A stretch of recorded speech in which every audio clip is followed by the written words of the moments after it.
আটকালো কি জন্য আটকালো? আরে এদের ভয় দেখুন না, গাড়ি নেই, মমতা গাড়ি নেই, ভয় পেয়েছে মমতা, বলছে পুলিশ গাড়ি নেই, পেয়েছে মমতা।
একজন মহিলাকে পাকড়াও, একজন মহিলাকে পাকড়াও, বিমল ভাই আপনাকে আটক করা হলো কেন? আপনাকে আটক করা হলো কেন?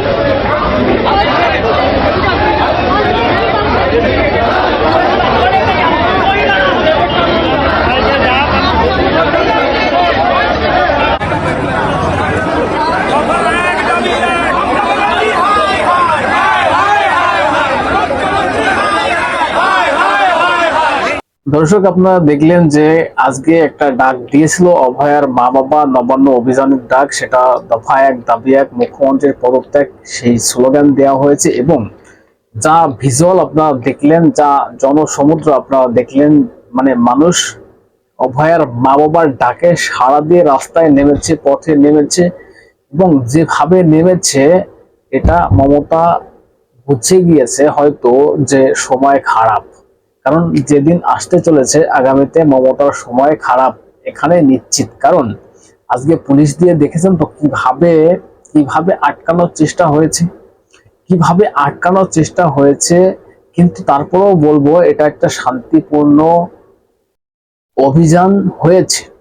যা জমায়েত আপনারা দেখছেন, এখান থেকে পরিষ্কার মানুষ স্বতঃস্ফূর্ত ভাবে আজকে রাস্তায় নেমেছে অভয়ার বিচারের দাবিতে। অভয়াকে যেভাবে ধ্বংস করা হয়েছে, অভয়াকে যেভাবে নৃশংসভাবে তাকে অত্যাচার করে তাকে মারা হয়েছে, তার বিচার চেয়ে আজও রাস্তায় মানুষ নেমেছে। এবং যে ঘটনা ঘটেছিল গত বছর ৯ই আগস্ট, একটা ভয়াবহ এবং মর্মান্তিক দিন ছিল অভয়ার কাছে এবং অভয়ার মা বাবার কাছে। আজকে 1 বছর পূর্ণ হতে গেল, কিন্তু তার বিচার পেল না। অভয়ার বিচারটা আজও পর্যন্ত পেল না, কারণ এই বিচার যিনি দিচ্ছেন না তিনি হচ্ছেন মাননীয়া মমতা বন্দ্যোপাধ্যায়। 14 তলায় বসে পা নাড়াচ্ছেন আর পুলিশকে ডিরেকশন দিচ্ছেন, যেভাবে বলছেন পুলিশ সেভাবে কাজ করছে। এনাকে না সরানো পর্যন্ত এ রাজ্যে কোনো বিচার হবে না। যে দর্শক, আমি নরেন্দ্র, আপনারা দেখছেন হাবড়া টিভি। দর্শক, কারণ পাচারটার সুযোগ নেই, পাচারটা আসেনি, অথেন্টিক বাস্তব রিয়েল কথাটা বলছি, যেটা সত্য সেটাকে স্বীকার করতে হবে, অন্যায়ের বিরুদ্ধে প্রতিবাদ করতে হবে। অন্যায়ের বিরুদ্ধে আমাদের প্রতিবাদ চলবে। তবে আপনাদের বলবো চ্যানেলটা সাবস্ক্রাইব করে পাশে থাকুন, সঙ্গে থাকুন। দর্শক, এবার পয়েন্টে আসেন। আজকের এই মিছিলে, আজকের এই জনসভায়, আজকের এই নবান্ন অভিযানে শুভেন্দু অধিকারী একটা অগ্রণী ভূমিকা পালন করেছে একদম শুরু থেকে শেষ পর্যন্ত। দর্শক, আমি কয়েকটা কথা বলতে চাই। আজকে পুলিশ দিয়ে এইভাবে কিছু কিছু জায়গায় আটকানোর চেষ্টা হয়েছে। মানে নবান্ন যাওয়ার 4-5টা রাস্তা, সেখানে 2 কিলোমিটার পর পর বড় বড় বেরিয়াল এবং বড় বড় রেলগার্ড এগুলো দেয়া হয়েছে, কিন্তু কিছু কিছু জায়গায় আবার ছোট ছোট করে দেয়া হয়েছে একটু সিনকেট করার জন্য পুলিশ। কারণ ওখানে যাবে মানুষ, দেখবে যে এখানে একটু ছোট আছে বা উপর দিয়ে হয়তো টপকে যাওয়া যাবে। সেখানে মানুষ যাওয়ার চেষ্টা করেছে এবং পুলিশ সেখানে কিন্তু লাঠিচার্জ করেছে। এবং একটা কথা আমি বলতে চাই, পুলিশের হাতে ক্ষমতা আছে, বা মাননীয় আপনাকে বলছি, আপনার হাতে পুলিশ আছে, আপনার হাতে পাওয়ার আছে, তাই আজকে পুলিশ দিয়ে এইভাবে বাধা দিয়েছেন, শান্তিপূর্ণ মিছিলটাকে বানচাল করেছেন এবং অভয়ার মা বাবাকে পর্যন্ত মারা হয়েছে। আমি সেটা দেখাবো, একটুখানি ধৈর্য ধরুন আপনারা। তার আগে কয়েকটা কথা আমি বলি। পুলিশ মাননীয়ার কাছে আছে, মাননীয় আপনি পুলিশ দিয়ে আটকানোর চেষ্টা করেছেন, কিন্তু মানুষের হাতেও কিন্তু ক্ষমতা আছে, মানুষের হাতেও কিন্তু পাওয়ার আছে, মানুষের সাধারণ মানুষ কিন্তু বুঝিয়ে দিতে পারে, সেই ক্ষমতা সাধারণ মানুষের হাতে আছে। আর কয়েকটা মাস মাত্র বাকি, 2026-এর ইলেকশন। আপনি মাননীয় তৈরি থাকুন।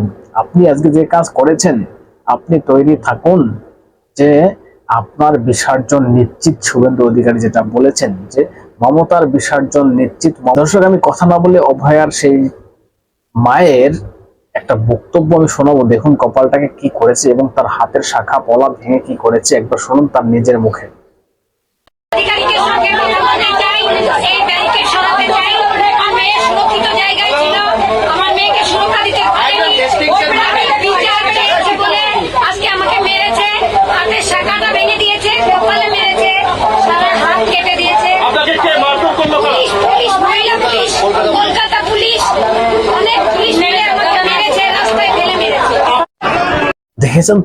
দেখেছেন তো দর্শক, এর মানে ধিক্কার জানানোর ভাষা আছে?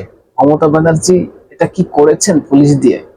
অভয়ার মা বাবা, যে মেয়েটাকে নৃশংসভাবে হত্যা করা হয়েছে, তার বিচারের জন্য আজও মানুষ পথে নেমেছে। তার মা বাবা ডাক দিয়েছে, চলো নবান্ন, দফা 1 দাবি 1, মুখ্যমন্ত্রীর পদত্যাগ। কিন্তু সেখানে আজকে সেই নির্যাতিতার মা বাবা তারাও আজকে আক্রান্ত হয়েছেন, জখম হয়েছেন। তার অবস্থাটা কি করেছে দেখেছেন তো, মেরে পুলিশ মেরে কি করেছে দেখেছেন তো। তার হাতের শাখা, তার হাতের পলা সবকিছু ভেঙেছে। এবং অভয়ের বাবা বাঁচাতে গেলে পারে অভয়ের বাবাকেও মারধর করা হয়, হসপিটালে তারা ভর্তি, জখম অবস্থায় রয়েছেন।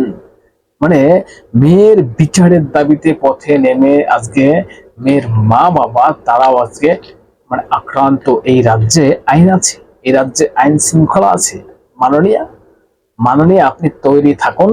আপনি আজকে পুলিশ দিয়ে এসব করেছেন, আপনার হাতে পাওয়ার আছে, আপনার হাতে ক্ষমতা আছে, তাই আপনি পুলিশ দিয়ে এসব করেছেন। কিন্তু সাধারণ মানুষের হাতেও পাওয়ার আছে, সাধারণ মানুষ আপনাকে ঠিক সময় মতন বুঝিয়ে দেবে। আজকে যে জনভিড়টা দেখেছেন না, আজকে যে জনভিড়টা, জনজোয়ারটা দেখেছেন, মানুষের মানে স্বতঃস্ফূর্ত একটা মনের ভাবনা, আবেগ থেকে যে অভয়ার মা ডেকেছে।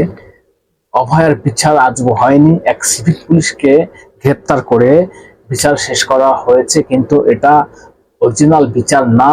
আমরা তো জানি, আমরা তো বুঝতে পেরেছি যে কোথা থেকে কি হয়েছে, আসল অপরাধী কারা, কাদেরকে আড়াল করেছেন মাননীয়া। আমরা তো সেটা জানি, আমরা তো বুঝতে পারি, আমরা তো কখনোই এটা বিশ্বাস করতে পারছি না যে এক সঞ্জয় রয়, ওই সিভিক পুলিশ এত বড় একটা কাণ্ড ঘটালো, কিন্তু এত বড় কাণ্ড ঘটানোর পরেও আজকে 1 বছর হয়ে গেল অভয়ার যারা দোষী, যারা খুনি, যারা রেপিস্ট, তাদেরকে আজও পর্যন্ত সাজা দেওয়া হয়নি। তাই 1 বছর পরেও মানুষের এত জনঢল বা জনসমুদ্র যেটা বলতে পারেন, এটা কিন্তু বুঝিয়ে দিতেছে বা বোঝা যাচ্ছে এখান থেকে যে মানুষ কিন্তু তৈরি আছে ওই আপনাকে 14 তলা থেকে নামানোর জন্য, এখানে কোনো সন্দেহ নেই। দর্শক, আজকে লজ্জা লজ্জা লজ্জা, অভয়ার মা বাবা তারা আক্রান্ত হয়েছেন, ভাবুন, তারা আক্রান্ত হয়েছেন। মানে এর থেকে লজ্জা, এর থেকে দুর্ভাগ্য আর কিছু আছে? দর্শক, কি বলবেন বলুন তো? আপনাদের গুরুত্বপূর্ণ মতামত জানাবেন কমেন্টস করে, এবং নজর রাখবেন হাবড়ে টিভি চ্যানেলটা সাবস্ক্রাইব করে পাশে থাকবেন, সঙ্গে থাকবেন।